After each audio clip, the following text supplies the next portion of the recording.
ఈ పాటికి ఫ్లైట్ ఎక్కేసి ఉంటావు అనుకున్నాను. ఏంటి ఇలా వచ్చా? నీకు తెలియదా? ఏంటి? వచ్చిన సంబంధాలు అన్నీ వద్దనుకుని నీకోసం నీ ఇంటికి వచ్చి అడిగాను.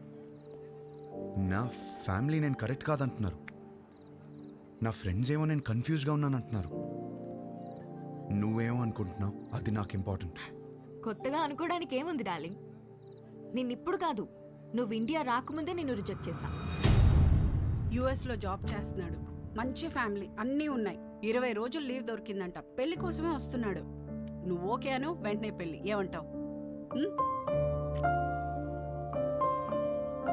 వీడు మాత్రం వద్దు. 20 రోజులు లీవ్ దొరికిందని ముహూర్తం ఫిక్స్ చేసుకుని పెళ్లి కూతుర్ని వెతకడానికి వస్తున్నావంటేనే అప్పుడే అర్థమైంది నీకు పెళ్లి గురించి ఏం తెలీదు, చేసుకోబోయే అమ్మాయిలో ఏం కావాలో తెలీదు, అసలు నీ గురించి కూడా నీకేమీ తెలీదని.